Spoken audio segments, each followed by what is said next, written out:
નમસ્કાર મિત્રો, આજે આપણે જોઈશું ધોરણ 6 વિષય છે ગણિત પ્રકાશ રેખાઓ અને ખૂણાઓમાં વિચારો અને શોધો. પેજ નંબર 45-46 ઉપર આપેલા 1 થી 5 દાખલાઓનું સોલ્યુશન કરીશું. બુક સોલ્યુશન કરીશું 2026-27નું. તમને વિડીયો ગમે તો લાઈક, કોમેન્ટ અને સબસ્ક્રાઈબ અવશ્ય કરજો. ધોરણ છે 6 અને સત્ર છે પ્રથમ. તો ચાલો જોઈએ એક પછી એક દાખલાઓ.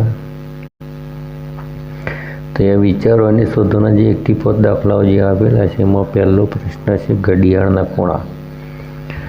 તો મિત્રો, આપણે ઘડિયાળમાં જુદા જુદા જે ખૂણાઓ હોય છે એ કેવી રીતે બને, દાખલા તરીકે 1 વાગે કેટલા અંશનો ખૂણો બને છે એ આપણે શોધવાનું. તો અહીંયા ખૂણાઓ વચ્ચેનો કોટાઓ વચ્ચેનો ખૂણો 30 અંશ હોય છે. શા માટે? તો મિત્રો, અહીંયા જે વર્તુળ છે વર્તુળના અંશ હોય છે 360 અંશ, એટલે કે આપણે 360 અંશના આધારે ગણતરી કરીએ છીએ. તો અહીંયા ઘડિયાળમાં કુલ 12 કલાક હોય છે, એટલે કે 360ને આપણે 12 ભાગીશું એટલે 12 તરી 36, એટલે કે 30 અંશ થશે. એટલે કે દરેક કલાકે 30 અંશનો ખૂણો બને. દાખલા તરીકે 1 કલાકે તો 30 અંશનો ખૂણો. એવી રીતે 1 થી 2 વચ્ચે 30 અંશનો ખૂણો, 2 થી 3 વચ્ચે 30 અંશનો ખૂણો, એ રીતે ખૂણાઓ બને છે. તો અહીંયા ઘડિયાળમાં કુલ 12 કલાક હોય છે. વર્તુળના અંશ 360 અંશ હોય છે, એટલે કે 360ને આપણે 12 ભાગીશું એટલે મળશે 12 તરી 36 અને 0, એટલે કે 30 અંશ થશે. એટલે કે કોટા વચ્ચેનો ખૂણો 30 અંશનો શા માટે હોય છે? કેમ કે 360 અંશને આધારે અહીંયા 12 કલાક, એટલે કે 12 તરી 36, એટલે કે 30 અંશનો ખૂણો બને. તો આ રીતે આપણે ગણતરી દર્શાવી શકીએ. તો બીજો પ્રશ્ન છે કે 2 વાગે કેટલો ખૂણો બનશે, 4 વાગે અને 6 વાગે કેટલો ખૂણો બનશે. તો અહીંયા 2 ગુણ્યા 30 કરીશું એટલે મળશે 2 તરી 6 અને 0, એટલે કે 60 અંશનો ખૂણો બનશે. 4 વાગે એટલે કે 4 ગુણ્યા 30 અંશ, 4 તરી 12, એટલે કે 120 અંશનો ખૂણો બનશે. તેવી રીતે 6 વાગે તો 6, એટલે કે 180 અંશનો ખૂણો બનશે. તો આમ કેટલા વાગે કેટલો ખૂણો બનશે તે 30ના આધારે નક્કી થશે. તો ખૂણાઓ બનશે. તો બીજા નંબરના પ્રશ્નનો જવાબ આ રીતે આપી શકે. હવે જોઈશું ત્રીજા નંબરનો પ્રશ્ન. તો ઘડિયાળના કોટા દ્વારા બનતા અન્ય ખૂણાઓનું સંશોધન કરો. તો મિત્રો, અહીંયા 3 કલાકે 30 ગુણ્યા 3 બરાબર 90 અંશનો ખૂણો બનશે. એવી જ રીતે 5 કલાકે 30 ગુણ્યા 5 બરાબર 150 અંશનો ખૂણો બનશે. તેવી જ રીતે આપણે 10 કલાકની વાત કરીએ તો 10 કલાકે 30 દુ 60નો ખૂણો બનશે. અંદરના ખૂણાની વાત છે. તો અહીંયા કંઈક અલગ પરિસ્થિતિ છે.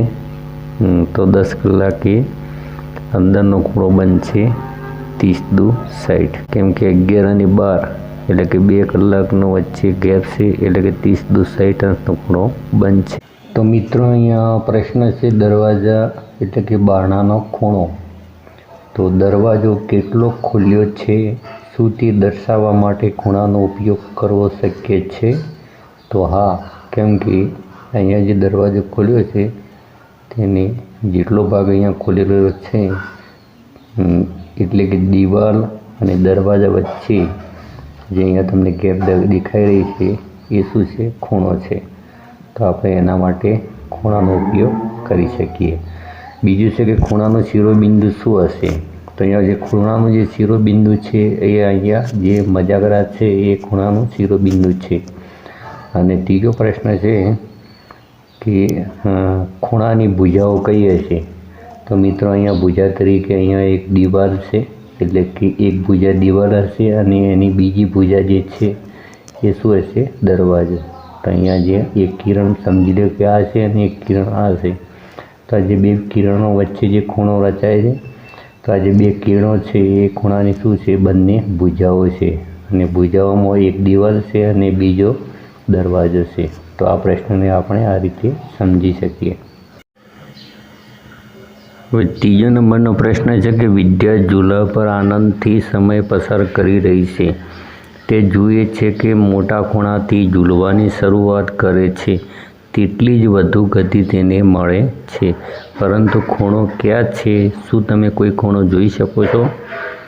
તો હા, અહીંયા જે આ પહેલી જે ઊભી રેખા છે કાલ્પનિક રેખા છે, અને આ કાલ્પનિક રેખાથી તે જેટલી વધુ દૂર જઈ અને ઝૂલવાનો પ્રયત્ન કરશે એટલો ખૂણો અહીંયા મોટો બનશે.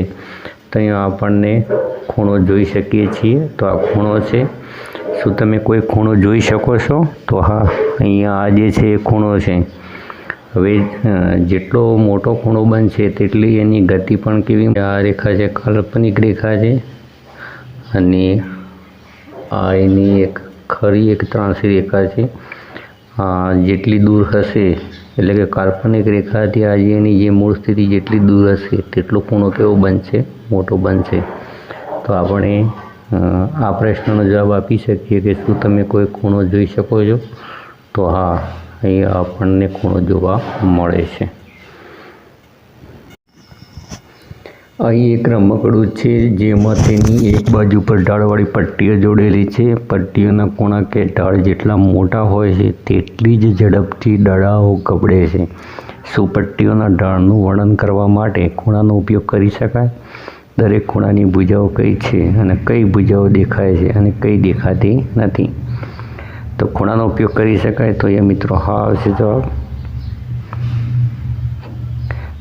દરેક ખૂણાની ભુજાઓ કઈ છે? તો દરેક ખૂણાની ભુજાઓ અહીંયા જે ઢાળવાળી જે પટ્ટીઓ છે એ અને આ ઊભી જે લંબ રેખાઓ છે તે ખૂણાની અહીંયા ભુજાઓ છે.